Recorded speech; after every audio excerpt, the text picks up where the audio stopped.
They thought betrayal was a problem of youth. They believed time fades temptation. But after 50 years of marriage, one silent truth surfaced: cheating doesn't grow old.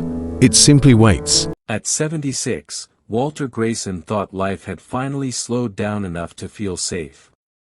His days followed a familiar rhythm: morning walks with a cane he pretended not to need, crossword puzzles at the kitchen table, and quiet evenings beside his wife, Margaret Grayson, listening to the radio.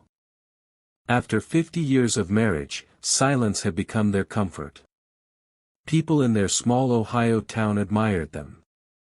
They were called the unbreakable couple, the kind of marriage younger people pointed to with hope. Walter believed it himself. He believed that if betrayal had never appeared in 5 decades, it never would. He was wrong. The first warning came disguised as something harmless. Margaret began receiving phone calls in the late afternoon. She would answer them in another room, her voice low, polite, careful. When Walter asked who it was, she said it was an old friend checking in. Walter didn't question it. Old age brought reconnecting, after all. But the calls continued. Always at the same time. Always followed by Margaret growing quiet. Then one morning, Walter found a letter while sorting old paperwork. It had fallen behind a drawer, yellowed with age.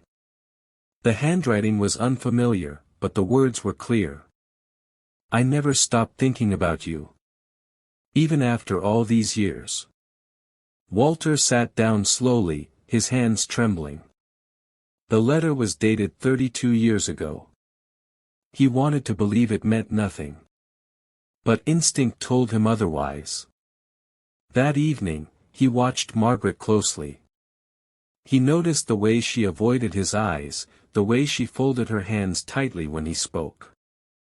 50 years of knowing someone teaches you when something is being hidden. For 3 nights, Walter said nothing. He barely slept. Memories replayed themselves differently now: work trips, moments when Margaret seemed distant, the years when their conversations grew shorter without explanation. On the 4th day, Walter decided he deserved the truth, even if it hurt. He placed the letter on the table between them. Margaret stared at it, then slowly sat down. Her shoulders sagged, as if time itself had finally caught up to her. "I hoped you'd never find that," she whispered.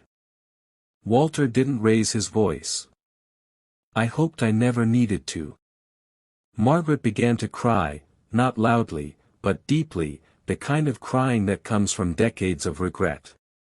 She admitted that many years ago, during a lonely period in their marriage, she had formed a hidden emotional relationship with a man named Samuel Reed, an old acquaintance who had re-entered her life unexpectedly.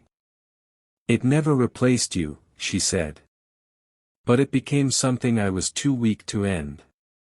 Walter felt something crack inside him. The betrayal wasn't sudden, it was slow, careful, and prolonged. Worse than a moment of weakness was the knowledge that it had been carried silently for decades.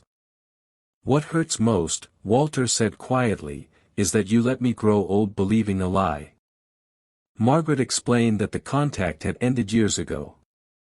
Samuel had passed away recently. The recent phone calls were from his daughter, returning letters she had found while sorting his belongings. Margaret hadn't known how to tell Walter. Silence filled the room. Walter stood up and walked outside. The porch he had built with his own hands no longer felt like home.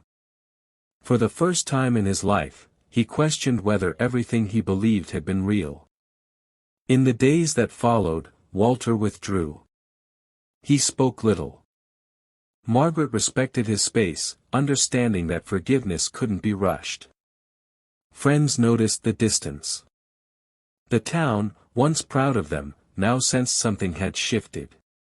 Walter eventually agreed to counseling, not to fix the past, but to understand it. He learned that betrayal doesn't always come from desire, it often comes from loneliness ignored too long. Margaret took responsibility. She didn't justify her silence.